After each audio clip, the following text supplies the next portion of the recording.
Welcome to Bible Mysteries. What if there are secrets in the Bible the world doesn't want you to know? You're listening to episode 116, Extra or Ultraterrestrial, Part 2. Now here are your hosts, Scott and John.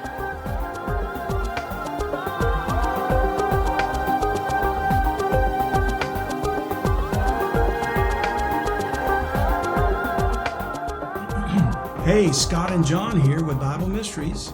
We want to thank you for being a listener, but we'd love to invite you to become a subscriber. Absolutely. This will only help us to expand the amount of people that we're able to reach and show the secrets in the Bible that the world doesn't want you to know about. That's right, John. And if you subscribe to Bible Mysteries Premium Podcast, you get some great benefits. Access to every current episode, the full thing, even with our interviews and any special events we do. Plus, we have downloadable show notes. We have our community forum and Slack that you can join. And we have our Bible Mysteries monthly newsletter. So for just $7 a month, you can help support us get the word out and defeat the satanic global elite. To subscribe, just go to BibleMysteries.supercast.com. Thanks again for listening and enjoy the episode. Hey there, welcome back to Bible Mysteries Podcast. I'm Scott Mitchell. And I'm John Potts, and this is the show that talks about things in the Bible the world does not want you to know. Absolutely, John, and we are going to talk some more about things related to extra or ultra-terrestrials. Okay. I'm going to continue our series on this. I think it started out pretty fascinating to me. It was a great podcast. Hopefully people are still around. Yeah, I hope we didn't scare them off there.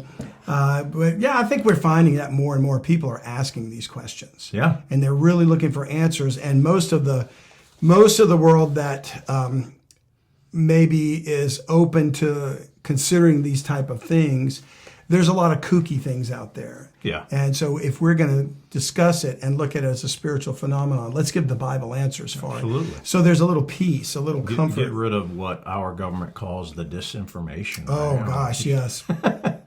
And, you know, we discussed something last time that's a little bit, the term is cognitive dissonance. Mm-hmm. And I'm going to come back to that maybe and discuss it in just a moment. But before we do that, I want to just, again, give a shout out and thank you to all the subscribers. We're growing. It's a slow process, and we want you to know we appreciate how much you mean to us by subscribing. Your subscription allows us to fund what we're doing here, to the research, the other things, to keep as L.A. Marzulli likes to say, I got to pay the light bill, you know. Yeah. And so what we're trying to do is get to the point where some of these interviews I'd like to do in person. Oh, absolutely. You know? And so the travel expense of that versus a Zoom meeting, which grateful that Zoom is around, but frankly, it's not the same as being in person. So there's a couple of things that relate to that. First of all, a shout out and thank you to some new subscribers, and we're going to start with these. We try to do 12 Seekers, not subscribers. I'm right here. I got to get that stuck in my head now. It's by the way, our subscribers are the ones that suggested the term seekers. Enough of them did to where we saw, well, clearly there was a majority that liked that term. Yeah. So that came from you, and we want you to know how much we value your input. So your suggestions, your thoughts, your questions, those help drive this podcast. That's just as much a part of this as what we do. Yeah, absolutely. So please keep those coming. And for the 12 new seekers today, we want to shout out to Michelle M., to Tracy C., Charles H., Janice W., Steve A., Carol G., John V., Mike L., James P., Jeff F., Richard D., and Ralph K. And for all of you guys, thank you so much for subscribing to Bible Mysteries. We appreciate you, and hopefully quite a few of you that had the opportunity to join us in the month of November were able to do so and take advantage of the book giveaway. Yeah. Gary Miller's book Creation, and if you haven't already received your book, make sure you're reaching out to us with your information for shipping. You can always contact us at unlockthebiblenow@gmail.com. We want to make sure we get that book to you. But thank you for subscribing. And also, John, lest we forget, we've got an event coming up. Yep. next year. We don't have a title yet for it. We're working on some titles. And the reason why is because, the podcast Blurry Creatures came up with a really clever name for their conference. Blurrycon. Yeah. I love that. So kudos to those guys because that's brilliantly genius. I think so. So we're going to try to come up with something similarly catchy as that. But for now, it's a Bible Mysteries conference. But whether we have a catchy title or not, we've got a great guest. Well, we have a lot of great seekers out there, True. Right, that follow the show, and we'd love your input. Yeah, so if you got a great idea for a name. So the centralized theme around this conference is going to be the 7 seals in the book of Revelation. That's right. So that can kind of lead us down towards some names. Yeah, that's true. That could the topic that we're going to discuss there, plus any topic questions you might submit to us, we'll consider for the conference as well. But incorporating anything to do with Bible mysteries, seekers, the 7 seals of Revelation. The only thing I don't think we should call it is Ryan Con. Because as much as Ryan might like that, I know he's too humble. He would never go for that. But Ryan Titterson will be our guest, and while he's going to be the featured speaker as well as myself, we're going to discuss the 7 seals and other subjects that you might present to us. And it's going to be January 22nd. It's a Sunday. And we're going to have it in a cool little theater called the Texas Theater in Seguin, Texas, which is just a few miles east of San Antonio. And we're going to have advanced ticket information for you very soon, if not by now. Maybe it will be out there. We're also going to be offering sort of a VIP a purchase price for those that might want to come to a reception early. Meet and greet. You get to meet John, see this handsome guy here. Shake his hand. Ryan, maybe get some books signed by Ryan. And, of course, I'll be there to help out in any way I can and give tips on what to do with a balding head or something to do like that. But anyway, look for that, and we'll be announcing it, making advertisements for it, posting it on social media. So, and not only are you going to have yourself and Ryan, I'm going to be the master of ceremony, so I'm going to have to apologize in advance for how much we stumble through this whole thing. I don't believe that for But between you and Ryan, you're going to have great discussion, right? But then the audience is also going to have the opportunity to present questions as we go along. That's right. Yeah, we're going to have a mechanism for you to actually put questions, submitting them to us in real time during the thing, because sometimes when you're hearing something and a question pops up, you don't want to wait till the end to write it down. And so we'll have somebody that can field those questions for us, and then John will ask us and read them out to us. So really want to get you guys involved. This is a community. We want to get you in being a part of this, and we'll have some shirts perhaps with our logo, some other merchandise perhaps to help defray the costs. We need to pay for the venue. We need to pay for we're going to film it, and we're going to make some CDs available, so that costs money. Lighting, sound, video cameras, and whatnot. And then, of course, we want to cover the expenses of travel for our guests. And by the way, I want to mention Bible Mysteries is a non-profit organization, so we're not in this to make money. Yeah, right. Absolutely. So obviously, all the seekers who sign up on a month-to-month basis, we use that money for upgrading equipment, buying a upgraded camera, so we can only make the show better. Yeah. And then this conference is the same thing.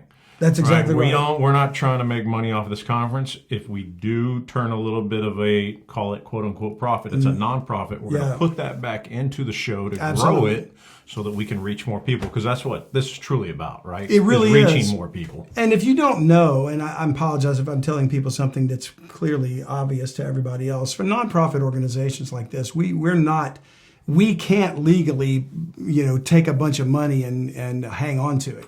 The whole reason it's nonprofit is because the funds that come in need to go out to the operation. So it's not like we're taking your money and buying gold bars or something. We're not doing that, and we legally can't do that. What we're doing is putting those funds into the ministry because we're required to do so.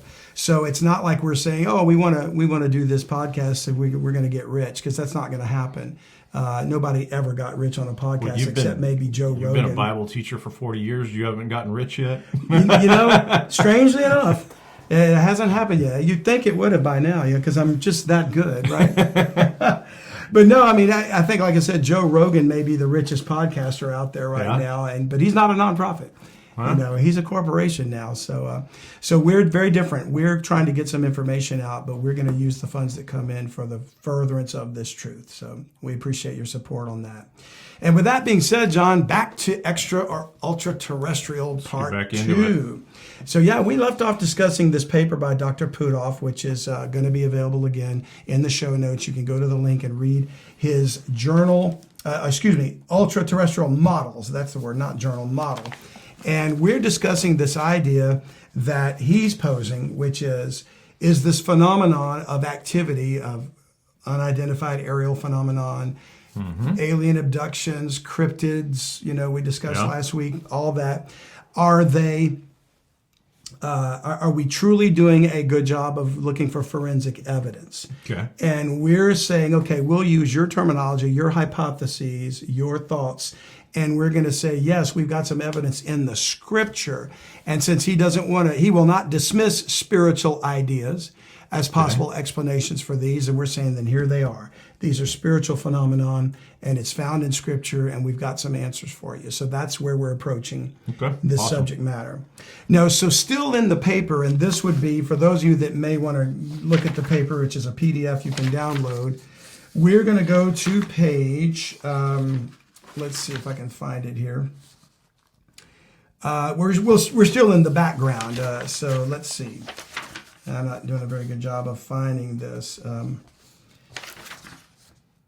Well, okay, forget it. I won't give you a page number because I can't seem to find it now. What I call background is just not showing up for me. It's not standing out. But I'm citing something that you can look up if you want to from Dr. Puthoff's paper. And he asks, are institutions such as governments truly that much more knowledgeable than we are, even if only in certain protected domains? Or are they essentially in the same position as we are, give or take some hard data in hand? In other words, he's saying, with all this phenomenon that's going on, is the government in on it and they're hiding it and keeping us from knowing the truth? Or are they just in the dark like we are and they're lying and saying, we don't know what it is either, but we're not going to tell you we don't know? So the latter sounds kind of far-fetched to me. Me too. What is your reasoning? Well, if they are in the dark and they're like, well, we're all in this together, we don't know what it is, then they would be much more open to talking about it. I would agree instead of suppressing the information, right? I would completely agree with that. I think that they are suppressing the information because there's a much darker agenda behind the UFO phenomenon. I agree. And if we look extraterrestrials, everything. Absolutely. Yeah. If we look at it historically, since we know that Satan is limited in what he can do, and man was given dominion of the earth, then him operating through human proxies like government, secret societies, satanic global elite, whatever you want to call them, that to me gives evidence that governments are aware of the UAPs and abductions, and perhaps are even sanctioning it. Like that whole myth about Dwight Eisenhower. And it may be true, it may not be a myth. But more importantly, the global leaders are themselves deeply connected to and controlled by spiritual wickedness. And that brings me back to that term I want to talk about, cognitive dissonance, because that's a term that is truly describing what's going on. We'll get to some scripture about it in just a moment, but this is just a psychological term, or it's not a psychological term. It's a term of I don't know what you want to call it. But the idea is, our brains are wired in such a way that we can't have two conflicting ideas at once. We need harmony. Dissonance is the opposite of harmony. And actually the word, the antonym of dissonance is consonance. So, for example, in music, this is an easy, since it's an abstract concept, I'm going to give a concrete example. So in music, you can have a song and you want it to end on the chord that is the key the song is in. So a good example is like when the Beatles first came out, they would end every song with bo-do-do-dum, boom. And it would be that 6 chord that just sort of went, that's the end of the song. And they would, be glad, whatever they would say, yeah. And that resolved. It brought the song back to square one. And your brain goes, I get that. That's the end. If they were to end in a different chord, the dominant 7th chord or some other chord in the scale, then your brain goes, wait a minute. that doesn't sound right. That you can't end there. You're Yeah. leaving me hanging. Yeah. And it's got a term in music. It's literally called in music theory a deceptive cadence. Okay. Because it doesn't give you the finality, it doesn't give you the ending you want. And it's an effective musical tool, but it's very jazzy. It's offbeat. It's that flatted 5 harmonic thing that goes, that sounds weird to me. It doesn't sound right. It doesn't resolve. It doesn't bring consonance. So dissonance, opposite of consonance. And music can be dissonant and very abrasive and grating. Mm-hmm. So can thoughts, so can ideas. So if I say to you, the government is lying to you, and they have been manipulating your brain and indoctrinating you with satanic ideas, but you've been raised to think George Washington chopped down the cherry tree and he could not tell a lie. And your brain wants to believe that the government loves you, is looking out for you, wants your best interest. A socialist, a democratic, liberal thinking person believes government is the answer. They're the savior. They love you. We need more of it. We need more of it, right? And then a conservative is saying they're not to be trusted. They're wicked men. They're as fraught with sin as we are. They're to be shackled, not to be trusted, which our founding fathers believed. Yeah. That you shackle them with the chains of the Constitution. You may go this far and no further. And the people that love government say, no, we want to go further. We want to give them all the power. Yeah. You'll own nothing and be happy, World Economic Forum. Yeah. So that's cognitive dissonance says, I can't accept the fact that there are elected officials that don't have my best interest at heart. So I'm not going to believe you. You're a conspiracy theorist. You're a kook. You're a right-wing extremist. You're a whatever. And they're going to call you names. A racist, whatever. So cognitive dissonance can be applied to all kinds of things. Christians have it. They don't want to accept the fact that there's spiritual wickedness in high places. So they dismiss this as, they're just not living right. Yeah. They can't allow for demonic activity or spiritual influences governing or guiding people and misleading them down the path. Yeah. So we have to realize that if we are not going to allow for a spiritual explanation for things, then cognitive dissonance is governing your thinking, and you're never going to get to the truth. It's a tool Satan uses to keep you in the dark. Yeah. Really, that's what it comes down to. So let's go to Romans chapter 1. Now we'll get to the Bible. That was just a technical explanation I needed to get out there. And you can certainly research the term cognitive dissonance if you want a deeper and better explanation than I just gave. But Romans chapter 1 gives a picture of humanity in its approach to God. And no one is immune to this. It doesn't matter in humanity whether you're an individual, a group, a community, a city, a state, a nation, a government. You fall into this category. Okay. So verse 21 says, because that when they knew God, talking about humanity, they glorified him not as God, neither were thankful, but became vain in their imaginations, and their foolish heart was darkened. Professing themselves to be wise, which the world does today, they became fools and changed the glory of the uncorruptible God into an image made like to corruptible man, idols, and to birds and four-footed beasts and creeping things. Think of the pantheon of gods of the Egyptians or the Aztecs, whatever.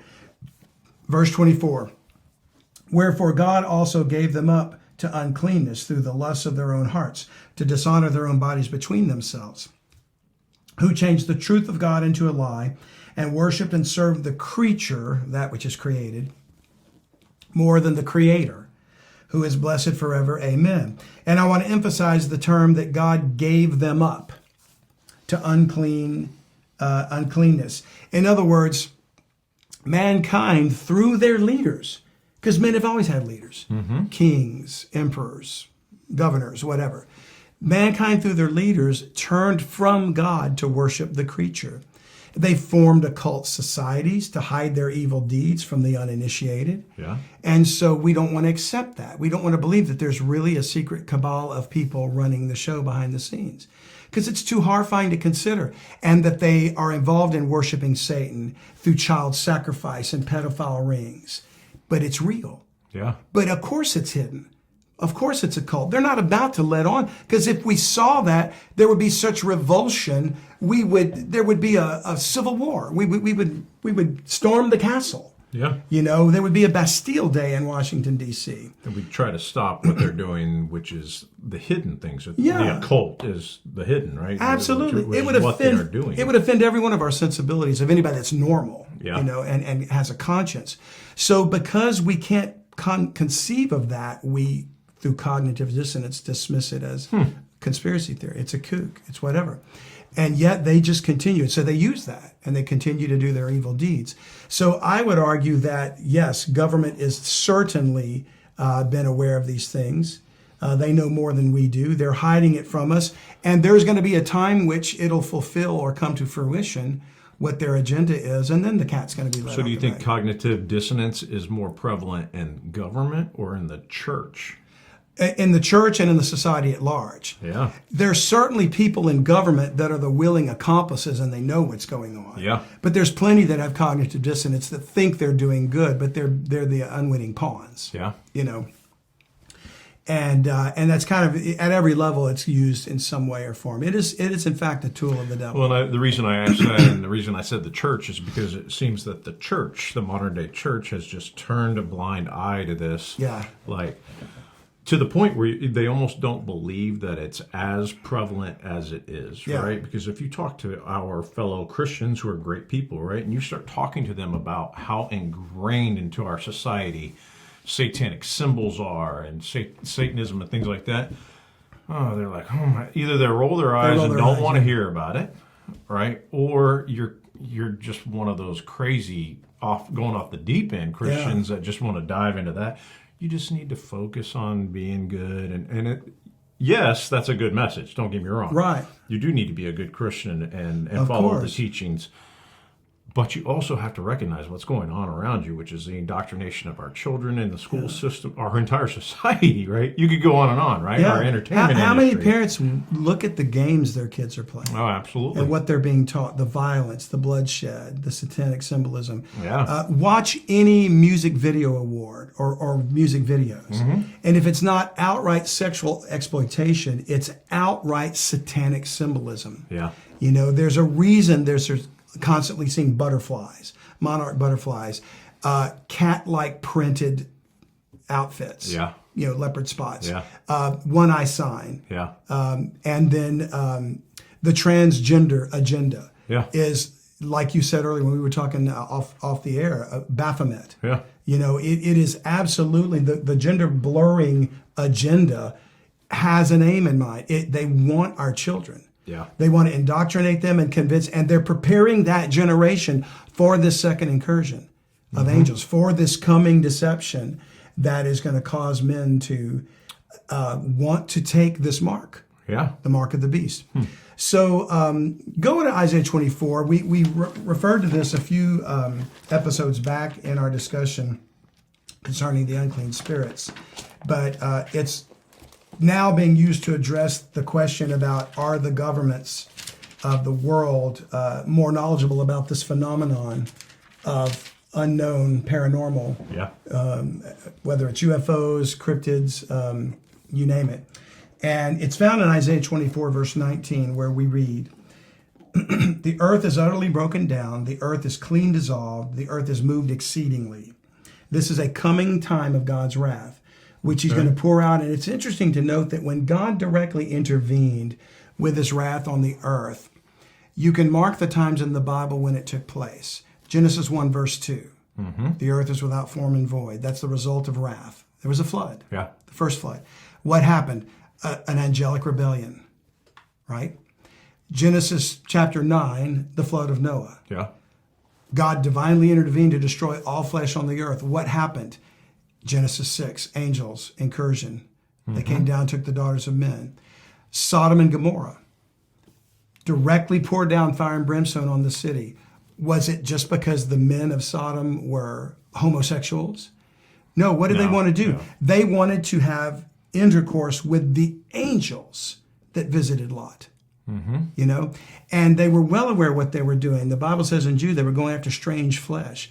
There's a connection to angelic things there. right? Yeah. And then ultimately this wrath, when God is going to do it. And look what he says in verse 20. The earth shall reel to and fro like a drunkard, and shall be removed like a cottage, and the transgression thereof shall be heavy upon it, and it shall fall and not rise again.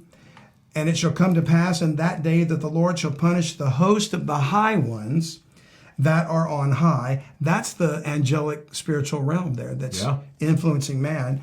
And the kings of the earth upon the earth. There's the governments. They're in collusion.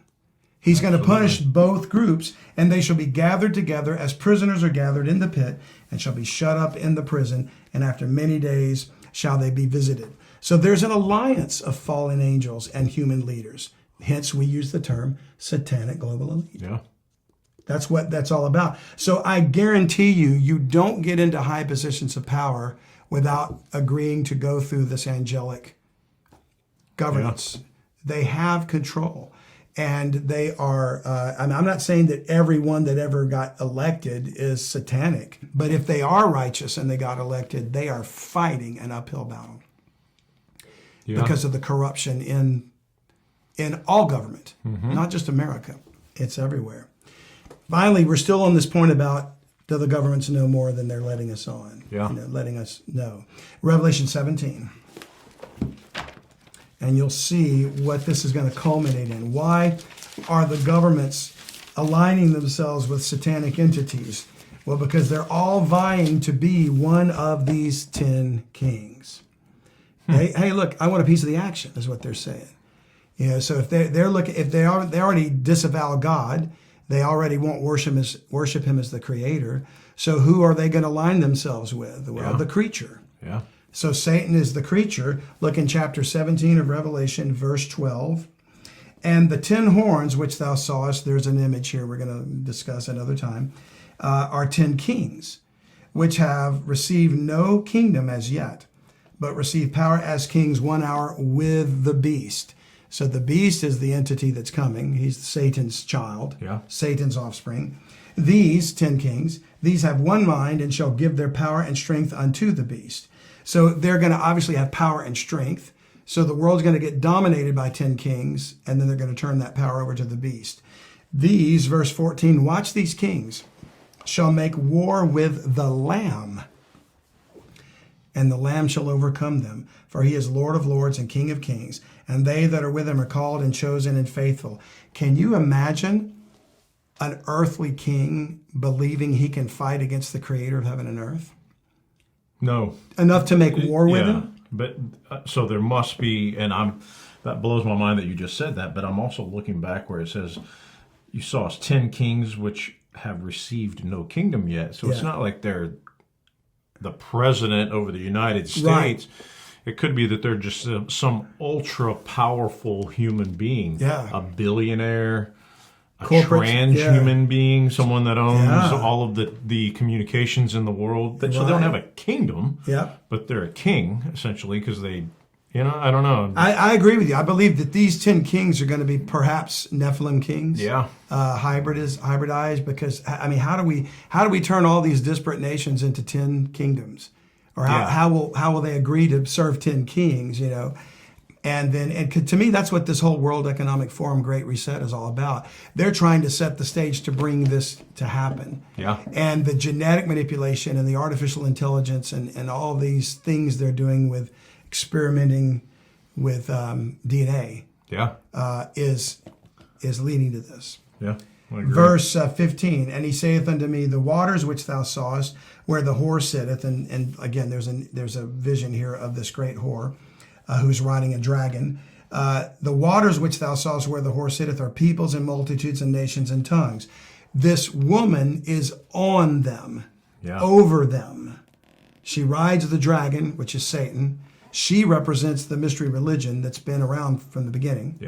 And she's over the multitudes, peoples, nations, and tongues, which means that someone has always been able to govern them, manipulate them, control them spiritually. And the kings, verse 16, and the 10 horns which thou sawest upon the beast, these shall hate the whore, and shall make her desolate and naked, and shall eat her flesh, and burn her with fire. Once she's done the job of bringing the world under control of the 10 kings, then they're done with her. They're going to get rid of that religion that is all the religions that are false. And they're going to unite under the one religion of worshiping the beast. Yeah. For God hath put in their hearts to fulfill his will, and to agree and give their kingdom unto the beast, until the words of God shall be fulfilled. And the woman which thou sawest is that great city which reigneth over the kings of the earth. And of course, she's called Mystery Babylon. Yeah. And ultimately, I think something's going to happen where the city that's going to rise over the kingdoms of the earth in the future is not New York, it's not London, it's not Moscow or Beijing. I think it's going to be apostate Jerusalem. Something's going to happen, politically speaking, where that city becomes the financial capital of the world. And it's going to be through the Antichrist. So it's an apostate Jerusalem. It's not God's people. It's not God's. You don't think it's an extraterrestrial city? I don't think it's an extraterrestrial city, although it could be. Yeah. It could be. Because, now that you mention that, John, that's an interesting thought. Well, because New Jerusalem comes from where? That's what I'm saying. It's an extraterrestrial city comes down. So what if this apostate it's a city, Babylon, right? It's a city mothership. Here it comes, right? Oh, that's a fascinating thought. Yeah. Yeah, that could very well be. And it ties back to Babylon, Mystery Babylon, it ties back to the Tower of Babel, where this original rebellion against God took place. You know what? That's a great thought, John. I knew there was a reason why we paid you so much. I'm not being paid, by the way, for all you folks out there. This is a nonprofit. I know, I'm just pulling his leg. No, there's a reason why John was just used by the Lord to say those words, because that's something I never considered, that this city comes down from heaven as New Jerusalem. The reason I thought Satan as a counterfeit. Because you're talking about these 10 kings, right, which have no kingdoms, right, which lead me to believe that they are, like I said, humans or transhumans, whatever, Nephilim, who are in some positions of power, but they have no kingdoms, right? Yeah, these 10 but kings. then they hate the whore, right, who is apostate Babylon, and they burn her with fire. Yeah. Is that a reference to weapons? Weapons attacking a city, and the that, city is coming down. It's an extraterrestrial city that comes down. And it could certainly be a terrestrial to city. To put these 10 kings into submission? Yeah. Is that correct? No, to destroy the whore, to destroy Babylon. In other words, it's as though I've always looked at it as the mystery religion, because the kings of the earth have been controlled by the ancient Babylonian religion for millennia. Yeah. It's a satanic worship of the gods. And these 10 kings are going to rise to give global power to the beast and war with the Lord Jesus Christ. So it's like Satan has been using this religious harlot to bring the nations under the control that the 10 kings will ultimately take, and then give their power to the beast. So there's a hierarchy of individual nations controlled by the whore, ultimately being led to worship her, and she controls all the financial systems eventually, so that the 10 kings can destroy her, take her power. So I've always looked at it as the religious aspect of things, but I never considered it being a city that comes down, and that is Satan's counterfeit, is always to emulate what God does. Yeah. So it could very well be that it is like a mothership type city. That's kind of interesting. interesting Possibility. It would match the supposition that I have about the great deception being when the war in heaven casts the dragon and his angels down. They'll come to the earth confined at that point, and they'll say, well, we're here for you. Yeah. We're your ancient alien forefathers.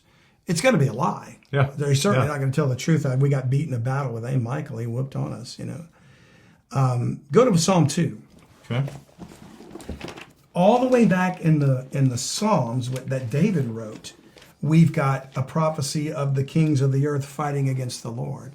So this has been planned, So this is, we're talking about, do governments know something that we don't know? Well, they've been in collusion from the beginning for this. Nimrod and his kingdom we've discussed before. Babel, it was opposition against God. We'll go into more details about that. But look at Psalm chapter 2, verse 1. Why do the heathen rage, and the people imagine a vain thing? The kings of the earth set themselves, and the rulers take counsel together against the Lord and against his anointed. And the word anointed means Christ. Yeah. Or Christ means anointed. Yeah. Messiah is Christ, is anointed. It's the same. And what do they say? Verse 3, let us break their bands asunder and cast away their cords from us. Well, this is clearly, it could be the 10 kings. It could be government in general that's always had the mindset of not believing and obeying God. Yeah. And we see that in our own government right now. You see the demonic direction that our leaders want to take. They don't care about you. They don't care about the repercussions of their actions. They're passing laws in violation of our Constitution. They don't care. They want to destroy the country because they obviously are in line with Satan to bring about one of the 10 kings. Yeah. He that sitteth in the heavens shall laugh. The Lord shall have them in derision. In other words, God gets the last laugh. Then shall he speak unto them in his wrath and vex them in his sore displeasure. Yet have I set my king upon my holy hill of Zion. You think you've got a king. You're going to try to put the beast in charge. You've got a city, Mystery Babylon, the mother of harlots, which is apostate Jerusalem, trying to emulate God in everything they do. But God says, I have a king, and I'm going to set him upon my hill in Zion, Jesus Christ. I will declare the decree. The Lord hath said unto me, thou art my son, this day have I begotten thee. That's fascinating to think that David wrote that, 1,000 years before Jesus Christ. Ask of me, and I shall give thee the heathen for thine inheritance, and the uttermost parts of the earth for thy possession. Satan's not going to get control of the earth. Christ will, which is why he had to be incarnated as a man. Yeah. He had to die for sins, right? But so he could qualify for the inheritance. Thou shalt break them, the nations, with a rod of iron, verse 9. Thou shalt dash them in pieces like a potter's vessel. Be wise now, therefore, O you kings. It's like he's giving them one last chance. You've got one more chance. You can stop this. You cannot be in the wrath. Be wise, therefore, ye kings. Be instructed, ye judges of the earth. Serve the Lord with fear, and rejoice with trembling. Kiss the Son, lest he be angry and you perish from the way, when his wrath is kindled but a little. Blessed are all they that put their trust in him. I just think it's a fascinating passage to see. It's the attitude of government from the beginning, certainly the attitude of the final kings, the 10 kings. Yeah. And it also might even refer to things that happen at the end of the 1,000-year reign of Christ when there's that final rebellion. Although I find it not as easy to, put that into the equation. Certainly in the time of Jacob's trouble, though, the 7 years of tribulation. And then one last thing on this point about government. Go with me to Ephesians. And we touched on this the other day when we talked about the word media, right? In our study of the unclean spirits. And so in Ephesians chapter 2, we read in verse 1, and you hath he quickened who were dead in trespasses and sins, wherein in time past you walked according to the course of this world, according to the prince of the power of the air, the spirit that now worketh in the children of disobedience. And while Satan is the prince of the power of the air, I think about that term, the power of the air. And I think of air waves, radio, television, internet, communication, even print media is now through the digital transmission, airwaves. Satan is the prince of the power of the air. There's a reference about him creeping into houses, leading captive silly women laden with sins. How does he creep into houses? The phones. How many? The internet. Men, women, children, glued to the phones, glued to the TV, glued to the internet. And so I say that government, all governments, and their deep state entities, they have control over the airwaves, the media, right? Media, medium, plural. It's not a stretch to surmise that these agencies, these unaccountable, unelected bureaucrats of CIA, FBI, NSA, and who knows what else, BlackRock, not GMOs or NGOs, NGOs. It's not a stretch to surmise that they're hiding the truth of what they're doing. And the way they do it through the media is back to Operation Mockingbird, where the CIA said, we're going to send our people in to control every form of media. Anderson Cooper, CNN? Former CIA. Really? Oh, yeah. And that's blatant. That's the ones we know about, They're all controlled. Government. I mean, how do they own these newspapers, television stations, local things? There was a video that came out not long ago where local affiliate stations were all saying this script about this is a threat to our democracy. And it was about misinformation. Oh, yeah. Do you remember seeing that? Yeah. And they showed one newscaster talking, and then they showed another one in another city, and you could match up the audio, and they all said the same. And then there were hundreds of them. It's programming. Like robots. That's programming, indoctrination. It's exactly what it is. That's this what is it also was. why, and I'm not saying Elon Musk is a great guy. I don't know him, and I don't follow what he does, right? But I know he just bought Twitter. And the entire media is going crazy about the fact that Elon, oh man, this is going to tear down our democracy. Right. I mean, that's what they're saying. And by the way, to what you just said, they are all going to say the exact same message. This is the destruction of our democracy. Oh, they always do. The destruction. They're going to say it over and over and over because again. It's Joseph Goebbels or whatever his name was from the Nazis. If you repeat a lie and make it big enough, people will believe it. Yeah. And they know that. It's the Democratic playbook. It's the socialist playbook. It's the, what is it called? Who's the guy that gave credit to Lucifer for being the first rebel?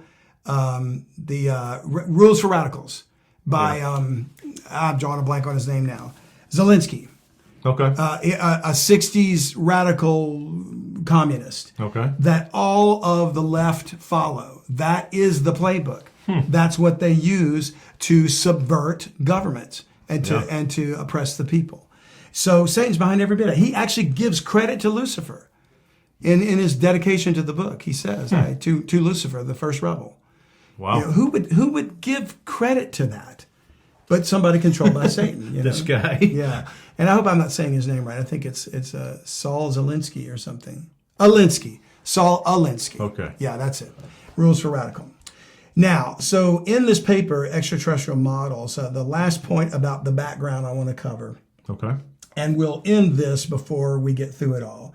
So there'll definitely be a part 3. So we might just keep you hanging for another couple of episodes on this. But he states, or he suggests that there are additional options for hypotheses of what these things could be that have gone relatively unsearched. Like we haven't really dug in to look for forensic evidence in these areas. Yeah. All right. And he says these include such categories as a hidden community of ETs or gods. Okay.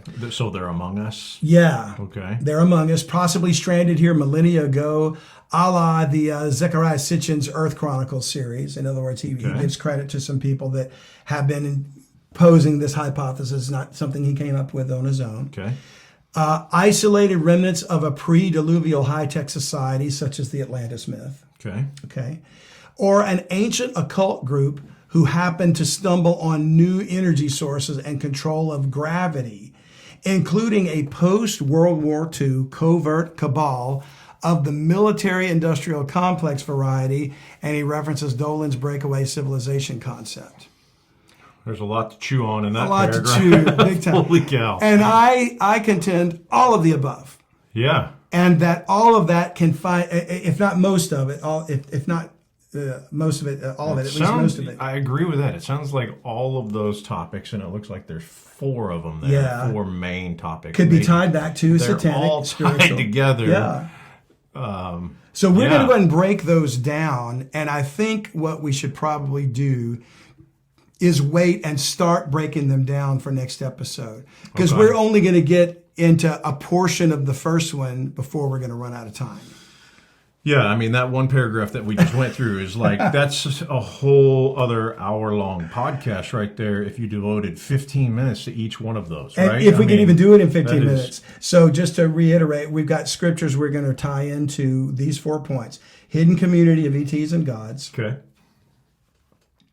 Pre-Diluvial high-tech society, and we see evidence of that with, on the earth anyway, never mind the Bible, with the monolithic structures like pyramids. Yeah. Right? The ancient occult groups, which I promise you, the Illuminati, the Masons, all of that, Rosicrucians, they've been around the Club of Rome. They've all been around. They go back to antiquity, all the way back to the Tower of Babel. All right, so we'll find them. And then a post-World War II covert cabal. And you'd think, okay, now where are you going to find anything about that in the scripture? Because it's in the modern era. You have the 20th century. Yeah. But we can find ties to that in the scripture that alludes to it and references it to at least say that it's credible. Yeah. It's a credible thing to look into. And then from there, you can take the evidence and look for, or try to find the evidence that lends itself to what we were discussing earlier. The technology of the Nazis from World War II being brought over to the United States. And what's so fascinating about all that, and we'll close with this thought, is that we really almost lost World War II, the Allies. Yeah. The German technology was so far superior to us and so advanced that it's by the grace of God, that we won. Yeah. Because as I stated, hi, if you're enjoying this podcast, please consider being a full-time subscriber. We are going to use these funds to expand the message and get the word out about what's in the Bible that the world doesn't want you to know about. That's right, John. We appreciate you listening, but we'd love it if you'd subscribe. That way we can reach more people with the time we have left. So enjoy the rest of the podcast, but think about subscribing if the Lord puts it on your heart. To subscribe, just go to BibleMysteries.supercast.com. Thanks. Well, it was part of the overall plan, God's plan. Absolutely. God knows what he's doing without question, right? Yeah. Okay. But there's different theories about what may have happened. And if it wasn't, one of them is that if it wasn't for Hitler's admiration of the foot soldier idea and boots on the ground, blitzkrieg type of attack, physically going in to possess a country, that their rocketry capabilities alone could have wiped us out. Yeah. Their advanced missile technology. They were in possession of technology that obviously they did not develop on their own. But there you go. Is one point, right? Yeah. And two, if they were able to have used it against the entire world, because I don't think that it was fully developed. I don't know for sure, but if they had been able to, then we'd all be speaking German right now. Exactly. So here's what I contend. I contend that as, after the fact, when we went in and we learned they had all this advanced technology, so much so that our scientists could not understand the advanced level of thinking that their papers written out had. So they had to basically blackmail the scientists of the Nazis in the Nuremberg trials to say, join us and give us the understanding and interpret this stuff, or you go to trial and we hang you.